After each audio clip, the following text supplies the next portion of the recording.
ఫైనల్గా పవిత్ర and Chandrakant issue, ఆ leak అయిన చాట్ కూడా మీది, లాస్ట్లో మీతోనే చాట్ చేశారు.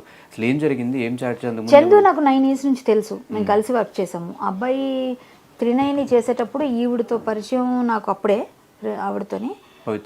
పవిత్ర గారికి అబ్బాయి కూడా అప్పుడు పరిచయం లేదు నేనున్నప్పుడు. నేను బిఫోర్ బిగ్ బాస్ నేను చెప్తుంది. బిగ్ బాస్కి వెళ్ళి వచ్చిన తర్వాత మానేశారు. అప్పుడు ఈ అబ్బాయి క్యారెక్టర్ని అటు మలిచారు, తనకి అసిస్టెంట్, ఒక బ్రదర్ లాగా. నాకు ఆమె నా ఇంటికి వచ్చేది అక్కలాగా అనమాట, నేను ఆమెకు అక్కలాగా క్యారెక్టర్స్ చేసాము అట్లా. అది బాగానే వెళ్ళింది ఆ టైంలో. తర్వాత అడిగారు, నేను కొంచెం అమౌంట్ సార్ అని వెళ్ళలేదు మళ్ళీ నేను 39కి. అప్పుడే వీళ్ళిద్దరికి పరిచయం అనుకుంటా. అంతకుముందు ఈ అబ్బాయి వేరే 2-3 సీరియల్స్ మాతో చేసినప్పుడు మంచి పిల్లోడు, బాగా తెలుసు మాకు. అంటే ఒకటే కమ్యూనిటీ అవ్వడం కూడా కొంచెం మా ఇద్దరికి క్లోజ్నెస్, అంటే మా అన్ని విషయాలు మాట్లాడుకునేవాళ్ళం, ఆ విషయాలు. సో అలా మేము మంచిగా మాట్లాడాం. లాస్ట్లో ఈ అమ్మాయి చనిపోయింది అన్నప్పుడు నేను నెంబర్ తీసుకుని మళ్ళీ మాట్లాడాను. అంతవరకు నేను మాట్లాడలేదు. పెళ్ళి అయిందన్న విషయం కూడా ఆవిడే ఒకప్పుడు చెప్పారు ఒక ప్లేస్లో. అవునా అనుకుని వదిలేసా. తర్వాత ఈ అమ్మాయి చనిపోయింది అనగా అయ్యో బాధపడతాడు కదా, పెళ్లి చేసేసుకున్నారు అన్నారు కదా, నేను ఫోన్ చేశాను. కానీ ఈ అమ్మాయికి డైవోర్స్ ఇవ్వలేదు, ఇంక ఇవన్నీ అయ్యాయి, ఇంకా గొడవల్లోనే ఉన్నారన్న విషయం కూడా తెలియదు. సో అలా అయ్యింది. చందుకి నేను అప్పుడు చాలా నచ్చజెప్పాము. మొన్న లాస్ట్ నేను బుధవారం వరకు మాట్లాడాను, లక్షవారం ఊరు వెళ్ళాను, ఆ రోజు మాట్లాడలేదు.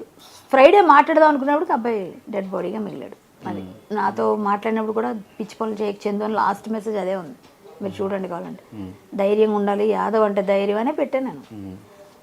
అబ్బాయి మంచిగా మాట్లాడాడు, అక్క అక్క అనేవాళ్ళు, అయితే కళ్యాణి గారిని పిలిచాడు. మంచి పిల్లోడమ్మా, అబ్బాయి మాత్రం మంచి అబ్బాయి, మంచి వర్త్ ఉంది, బాగా డెడికేటెడ్గా పనిచేసేవాడు, డెడికేషన్ ఉంది వర్క్లో. అలాంటి పిల్లోడు. కానీ అన్నిటికన్నా నాకు ఏమో అది నాకు లేదు, అప్పుడేమన్నా నేను చూడలేదు. నాకు అబ్బాయితో అంత మరి ఇంటిమేసి లేదు, ఓన్లీ షూటింగ్లోనే. అలాంటిప్పుడు మేము మాట్లాడుకునేది ఏదైనా ఉంటే అంతవరకే.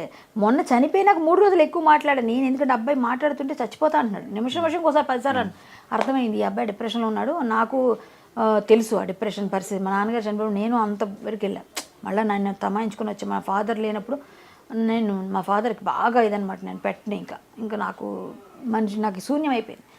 నేను వెళ్ళిపోయి వచ్చాను ఈ డిప్రెషన్ నుంచి. మనమే రావాలి బయటికి, ఎవరు చెప్పినా రాదు, అది మనం ఓవర్కమ్ చేయాలి. ఏదైనా వర్క్ పెట్టుకో, ఏదైనా చేసుకో, మళ్ళీ నీకు దేవుడు మంచి చేస్తాడని ఇట్లా అబ్బాయికి చాలా రకాలుగా చెప్పి చూశాను నేను. కానీ అబ్బాయి అలాగేనండి అన్నాడు, అన్నీ మాట్లాడాడు, ఏమో చెప్పాడు. 3 రోజులు మాట్లాడిన తర్వాత మరి సడన్గా అసలు అంత ఏదో బాధలో ఉన్నాడు కదా అనుకున్నాను, కానీ ఇంత డెసిషన్ తీసుకుంటాడు అనుకోలేదు నేను.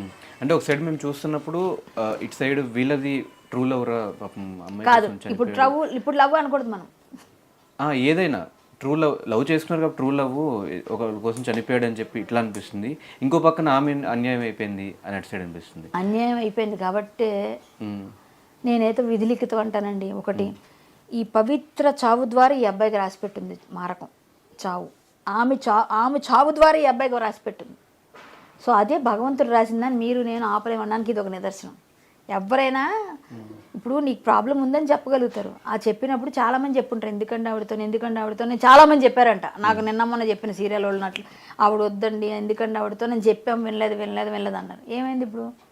వెళ్ళొద్దు, నిప్పు అంటే వెళ్ళాడు. అదేదో పోను అనుకోకుండా ఆవిడకి ఏదో బ్యాడ్ టైము, ఆవిడ చనిపోయినాక అక్కడ పిల్లలు పెద్దోళ్ళు అయిపోయారు, ఇక్కడ పిల్లలు అన్యాయం అయిపోయారుగా. నీ పిల్లలు, నువ్వు చేసింది ఎంత బ్లండర్ మిస్టేక్, నువ్వు వ్యధోపం చేసావు మామూలుగా అయితే. ఆ పిల్లల లైఫ్ని తీసేసావుగా. ఇప్పుడు ఆవిడ వెళ్ళిపోయింది. పోనీ వెళ్ళిపోయిన తర్వాత నువ్వు సమాయించుకొని సరే చేసిన పాపము ఏదో అయిపోయింది, నా లైఫ్ పోయింది, ఇప్పుడైనా ఈవిడ జాగ్రత్త చూసుకుందాం, పిల్లల్ని చూసుకుందాం అని ఉండాలి కదా. ఇది చేశాడు కాబట్టి అబ్బాయి చనిపోయినాక వాళ్ళ వైఫ్ వచ్చాక నాకు అనిపించింది. అంతవరకు 3 రోజులు మాట్లాడినప్పుడు ఇవన్నీ తెలుసుంటే చెడామడా తిట్టేదాన్ని నేను.